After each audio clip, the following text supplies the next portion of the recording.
What's up, NBA fans? Welcome to another episode of the NBA Fast Break Podcast. I am Brandon Brown, joined again by Ben Stinar. And Ben, we are going to talk about, one of the more puzzling teams in the NBA right now, and that is the Phoenix Suns. It's funny, we were talking just for a minute before we started recording, and I said, how does a team with Kevin Durant, Devin Booker, and Bradley Beal sit in 11th spot in the 11th spot in the West, and you immediately said what? It's just that they're just too talented. They're too lethargic. Like they don't. It's like you made an amazing point about the Pistons. About they play hard. The Suns are already kind of made men here. They're not real. They're like, oh, you know what, whatever. We're 10 seed, 11 seed. It's crazy. Yeah, I just don't.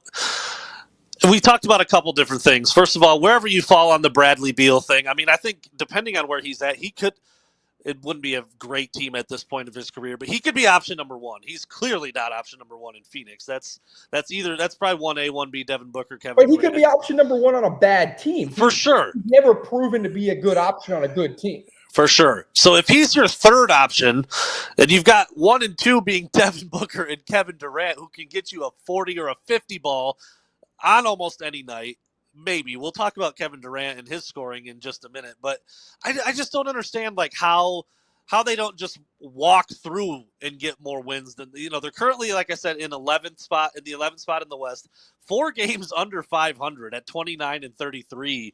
I don't get it. I don't know. You're more locked in than I am, and you said they're lethargic, and maybe it's play style and Mike Budenholzer. I don't know but how is that possible with those 3 dudes on the team?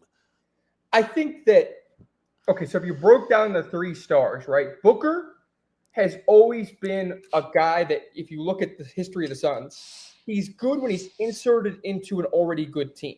They were pathetic his first 3-4 years in the league, right? Like, he's a great player. He's putting up big numbers. He was exciting. You could tell he was being an all-star, but he wasn't uplifting them, right? And I love Booker. I actually love Booker. But that's not his game. His game is plug and play. It's not you could put Prime Harden on a bad team, and they're going to make the second round of the playoffs. Booker's not that kind of carrier, right? Even Westbrook could have done that.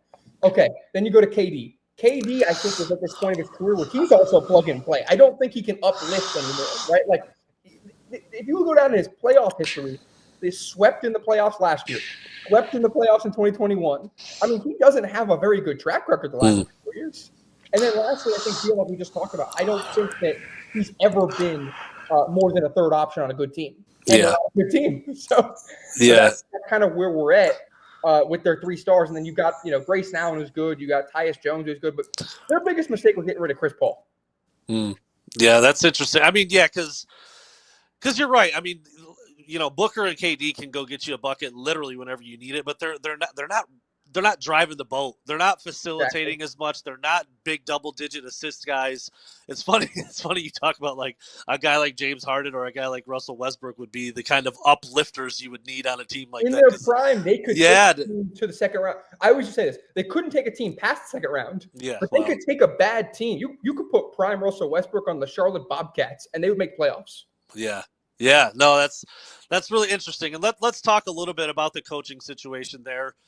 Budenholzer's, he did good things with the Bucks, and I think a lot of people thought that might be a good hire, but it doesn't really seem to be, I don't know if it's a personality thing or if it's the kind of players he has, or there's a little bit of an age difference now with the guys he has there now than where, when he started with the Bucks. I don't know what it is. I think he's got a pretty good reputation, but it does not seem to be working out for whatever reason with him in Phoenix. I'm glad you brought him up.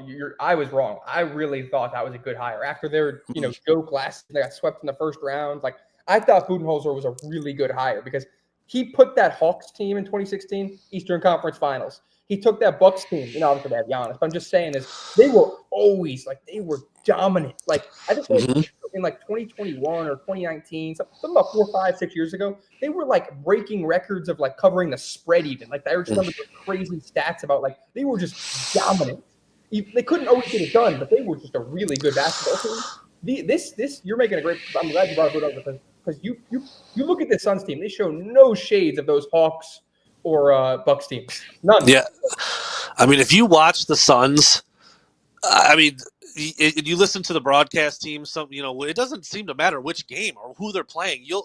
Multiple times you'll hear the announcer say something like, "That's one of the worst defensive efforts I've ever seen," or "I can't believe they just gave up that fast break layup off a dead ball," or like it just seems to be like an effort thing, or I don't think anybody's ever going to confuse Devin Booker or Bradley Beal or Kevin Durant as lockdown defenders, but they're just too good to play that way. And you wonder, is it because they're a little bit older now? I mean, both Beal and Durant have been in the league a really long time. Booker's kind of rounding the bend on becoming like a very established long-term veteran. How important is that dynamic, you think, in the NBA with coaches, coaching style, veteran guys, getting them to play harder? Like, when you're making that kind of money and you're an NBA superstar, like, it just seems like, dude, go out there and bust your balls, dude. Go play hard. Like, why doesn't that seem to be happening with those dudes, with that team?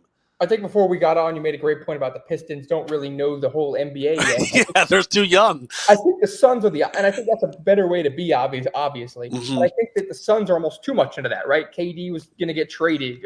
Beal, they wanted Beal up out of there so fast, but he didn't want to go out of there, right? So, because he had the no trade clause. So Booker's just kind of been there through all the ups and downs. But KD and Beal have just been like, they're not committed to the Suns. They're not like Suns lifers here. They're not, KD knows he's probably out of there soon. He might not even want to be out of there at this point. And then Beal, who knows? I mean, he's just getting a big check and doesn't want to leave a warm city. So, I mean, it's like they're just kind of living, and they're not really like, they're not busting, like you just said. They're not going out there diving on the floor. They're not doing all those things. And I think that they don't have enough maybe role players that could get that in line. Right? A Chris Paul is not going to let that fly. There'll be arguments in the locker room or verbal, skirmishes before that flies with him. So I think they lost a lot of leadership. Kevin Durant's not a leader. He's never. There's never. I don't think it's like a hot take. He's never wanted. You look at his track record. He's never really wanted to be a leader. Yeah.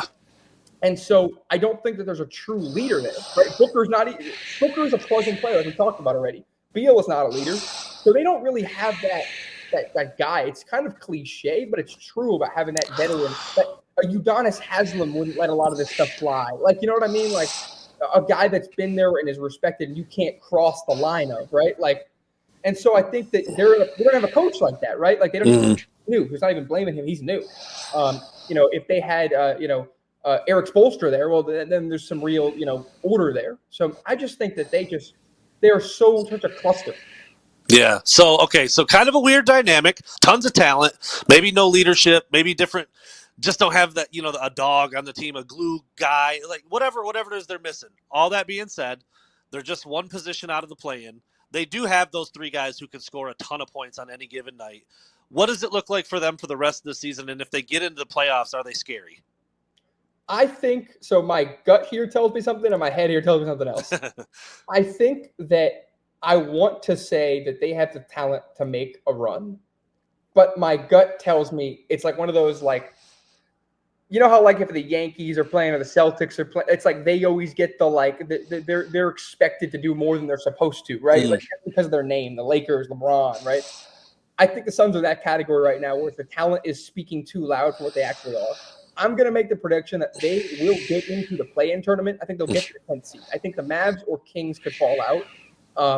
More likely the Mavs unless play goes crazy or something. More likely the Mavs. Let's say the Mavs fall out, the Suns get that final spot. Okay. I think that they also could make the playoffs. I think they could beat someone in a one-game scenario or something, right?